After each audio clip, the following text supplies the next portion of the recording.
তো ফাইনালি এবাৰ যেহেতু আকৌ বিজেপি চৰকাৰ আহিল তো বহুতে সুধি আছে যে CM-3 অনলাইন আবেদন প্ৰক্ৰিয়া কেতিয়া আৰম্ভ হ'ব মানে মুখ্যমন্ত্ৰী আত্মনিৰ্ভৰশীল অসম আঁচনিটো কেতিয়া আৰম্ভ হ'ব যেহেতু মাৰ্চ মাহৰ 11 তাৰিখে অনলাইন আবেদন প্ৰক্ৰিয়া খুলি দিছিলে কিন্তু এদিনৰ কাৰণে খুলি দিছিলে এদিনৰ পিছত কি হ'ল তাৰ পৰা আকৌ ৰিমুভ কৰি দিছে এই অনলাইন আবেদন প্ৰক্ৰিয়াটো কিন্তু এতিয়া যেহেতু বিজেপি চৰকাৰ গঠন হ'ল কেতিয়া এই অনলাইন আবেদন প্ৰক্ৰিয়াটো মুকলি হ'ব সেই বিষয়ে মই আজিৰ ভিডিঅ'ত আপোনালোকক ক'ম আৰু লগতে কি নথিপত্ৰ লাগিব আগৰ নথিপত্ৰবিলাক হ'লেই হ'ব নে আকৌ নতুনকৈ কিবা অনলাইন আবেদন কৰিব লাগিব সেই বিষয়ে মই আজিৰ ভিডিঅ'ত আপোনালোকক ক'ম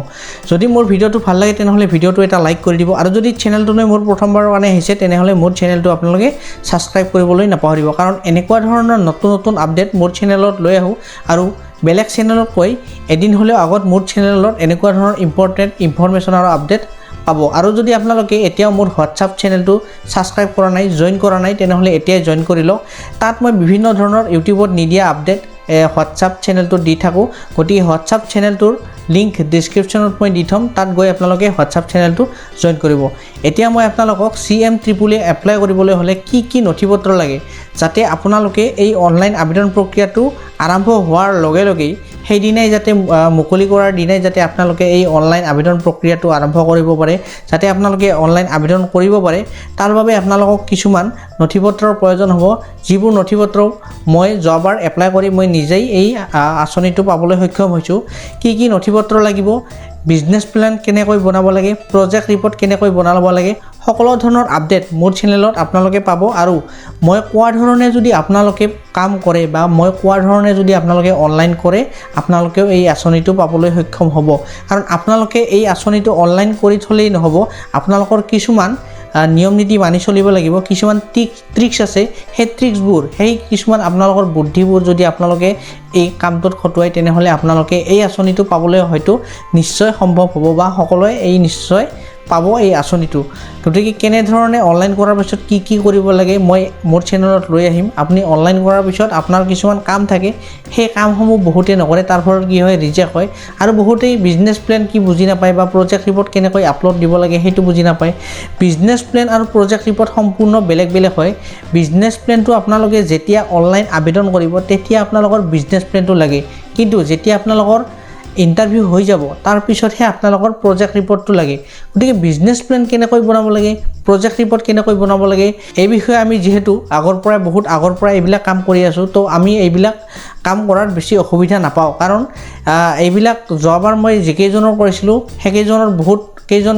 ব্যক্তিয়ে পাইছে এই আঁচনিটো আৰু ময়ো নিজে পাবলৈ সক্ষম হৈছোঁ তো আপোনালোকে যদি এই আঁচনিটো পাবলৈ খোজে মই কোৱা ধৰণে আপোনালোকে কৰিব আৰু এই আঁচনিটো পাবলৈ সক্ষম হ'ব এতিয়া মই আপোনালোকক ক'ম আপোনালোকে এই আঁচনিটো এপ্লাই কৰিবলৈ হ'লে কি নথিপত্ৰৰ প্ৰয়োজন প্ৰথমতে আপোনালোকক লাগিব আধাৰ কাৰ্ড তাৰপিছত লাগিব আপোনালোকৰ পান কাৰ্ড তাৰপিছত আপোনালোকৰ লাগিব বেংক একাউণ্ট ঠিক আছে তো একেইখন নথিপত্ৰটো লাগিবই আৰু এতিয়া মই আপোনালোকক যিখিনি নথিপত্ৰ ক'বলৈ ওলাইছোঁ সেইখিনি নথিপত্ৰ খুব বেছি ইম্পৰ্টেণ্ট হ'বলৈ গৈ আছে কাৰণ একেইখন ডকুমেণ্ট বহুতে আপলোড নিদিয়ে বা তেওঁলোকে অনলাইন এপ্লাই নকৰে তাৰ ফলত কি হয় আপলোড নিদিয়াৰ ফলত এই প্ৰজেক্টটো যিটো আঁচনি আছে সেই আঁচনিটো ৰিজেক্ট হয় তো এতিয়া মই যিখন আপোনালোকক নথিপত্ৰ ক'বলৈ ওলাইছোঁ সেইখন হৈছে এমপ্লয়মেণ্ট এক্সচেঞ্জ মানে আপোনালোকে যিটো শিক্ষাগত অৰ্হতা আপুনি আপোনাৰ যিটো কোৱালিফিকেশ্যন সেই কোৱালিফিকেশ্যনটো আপোনাৰ গভৰ্ণমেণ্টত তাত ৰেজিষ্ট্ৰেশ্যন কৰিব লাগে সেইটোৱে হৈছে এমপ্লয়মেণ্ট এক্সচেঞ্জ কাৰ্ড যদি আপোনালোকে এতিয়া বনোৱা নাই তেনেহ'লে আপোনালোকে এমপ্লয়মেণ্ট এক্সচেঞ্জ কাৰ্ডখন আজিয়ে অনলাইন আবেদন কৰি লওক এমপ্লয়মেণ্ট এক্সচেঞ্জ কাৰ্ডখন অনলাইন কৰিবলৈ হ'লে খুবেই সহজ সেৱা সেতু পৰ্টেলত গৈ কেনেকৈ অনলাইন আবেদন কৰিব লাগে মই আপোনালোকক দেখুৱাই দিম সেৱা সেতু আইডিটো কেনেকৈ বনাব লাগে সেইটো মই ডিছক্ৰিপশ্যনত লিংক দিয়া আছে আপোনালোকে ডিছক্ৰিপশ্যনৰ লিংকত গৈ পেলাই আপোনালোকে সেৱা সেতু আইডিটো আজিয়ে বনাই লওক তাৰপিছত সেৱা সেতু আইডিতে আপোনালোকে কি কৰিব পাৰিব যিটো এমপ্লয়মেণ্ট এক্সচেঞ্জ কাৰ্ডখন আছে সেই এমপ্লয়মেণ্ট এক্সচেঞ্জ কাৰ্ডখন 30 বা 40 টকাৰ ভিতৰত বনাই ল'ব পাৰিব একেবাৰে সহজ এমপ্লয়মেণ্ট এক্সচেঞ্জ কাৰ্ডখন যদি নাই আপোনালোকে তেনেহ'লে এই আঁচনিটো এপ্লাই কৰিব নোৱাৰিব তাৰপিছত আপোনালোকৰ যিটো নথিপত্ৰ আছে সেইটো নথিপত্ৰ হ'ল আপোনালোকৰ কাষ্ট চাৰ্টিফিকেট যদি আপোনালোকে জেনেৰেল কাষ্টৰ নহয়, আপোনালোকে যদি OBC কাষ্টৰ হয় বা ST হয়, SC হয়, তেনেহ'লে কিন্তু আপোনালোকৰ কাষ্ট চাৰ্টিফিকেটখন মেণ্ডেটৰী হয়। কাষ্ট চাৰ্টিফিকেটখন নহ'লে আপোনালোকে এইটো আঁচনি এপ্লাই কৰিব নোৱাৰিব। কাষ্ট চাৰ্টিফিকেটখন বহুতৰে কি হৈ আছে, অফলাইন হৈ আছে, অনলাইন কৰা নাই। যদি আপোনালোকে কাষ্ট চাৰ্টিফিকেটখন এতিয়ালৈ অনলাইন কৰা নাই, তেনেহ'লে মই ডিছক্ৰিপশ্যনত লিংক দি দিম। আপোনালোকে কাষ্ট চাৰ্টিফিকেটখন যদি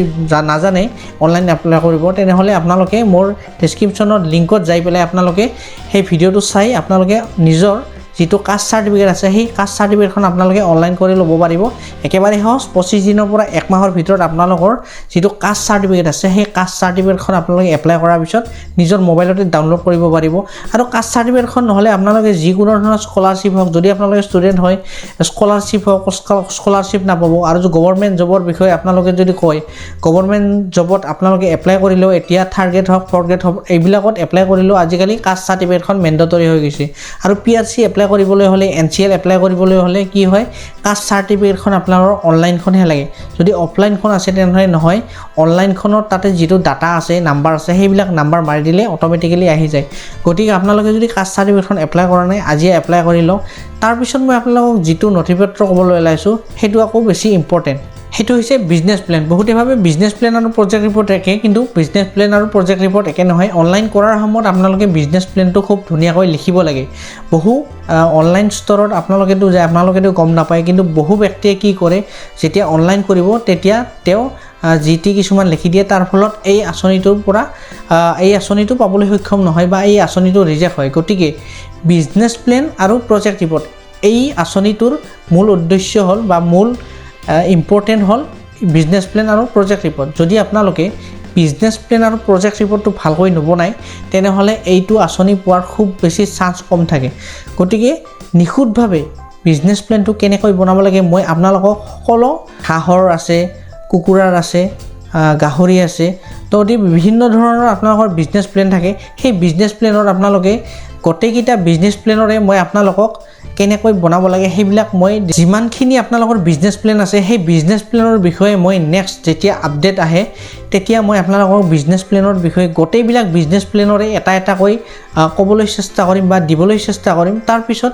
বিজনেছ প্লেনৰ পিছত আহিলে আপোনালোকৰ কি প্ৰজেক্ট ৰিপৰ্ট। যেতিয়া আপোনালোকৰ ইণ্টাৰভিউ হৈ যাব তেতিয়া আহিব প্ৰজেক্ট ৰিপৰ্ট। প্ৰজেক্ট ৰিপৰ্টটো আকৌ বেছি ইম্পৰ্টেণ্ট, কাৰণ তাত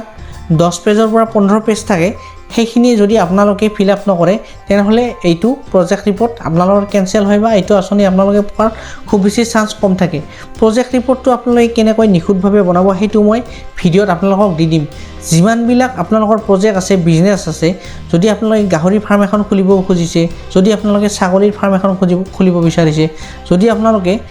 ব্ৰইলাৰ ফাৰ্ম এখন খুলিব বিচাৰিছে, বিজনেছ প্লেন হওক, প্ৰজেক্ট ৰিপৰ্ট হওক, কেনেকৈ বনাব লাগে সকলো ভিডিঅ' মোৰ চেনেলত আপোনালোকে পাব। আৰু আপোনালোকে একেইখন ডকুমেণ্ট আপোনালোকে এতিয়াই সংগ্ৰহ কৰি লওক। Aadhaar card, PAN card, voter ID, bank account, employment exchange card, caste certificate, এইবিলাক ডকুমেণ্ট আপোনালোকে এতিয়া সংগ্ৰহ কৰি ৰাখক, যাতে আপোনালোকে অনলাইন আবেদন প্ৰক্ৰিয়া আৰম্ভ হোৱাৰ লগে লগে অনলাইন আবেদন প্ৰক্ৰিয়া কৰিব পাৰে। আৰু এইটো অনলাইন আবেদন প্ৰক্ৰিয়া জুন, জুলাই বা জুনৰ লাষ্টত বা জুলাইৰ লাষ্টত এইটো আৰম্ভ হোৱাৰ সম্ভাৱনা আছে, যিহেতু আগত যিবিলাক অনলাইন আবেদন আৰম্ভ হৈছিল এইটো মাহতে কৰা হৈছিল, জুন, জুলাই এইখিনি মাহতে কৰা হয়। তো এইবাৰো চাগে সেইখিনি সময়তে কৰা হ'ব। তো আপোনালোকে প্ৰিপেয়াৰ হৈ থাকক যাতে অনলাইন আবেদন প্ৰক্ৰিয়াটো আৰম্ভ হোৱাৰ লগে লগে আপোনালোকে কৰিব পাৰে। গতিকে আজিৰ ভিডিঅ'টো এইখিনি আছিল। যদি ভিডিঅ'টো ভাল লাগিল তেনেহ'লে ভিডিঅ'টো এটা লাইক কৰি দিব, আৰু যদি চেনেলটোলৈ প্ৰথমবাৰৰ কাৰণে আহিছে তেনেহ'লে মোৰ চেনেলটো আপোনালোকে ছাবস্ক্ৰাইব কৰি দিবলৈ নাপাহৰিব, কাৰণ এনেকুৱা ধৰণৰ ইম্পৰ্টেণ্ট আৰু ইনফৰ্মেটিভ ভিডিঅ' মই আপোনালোকৰ কাৰণে সদায় লৈ আহোঁ। আজিলৈ ধন্যবাদ।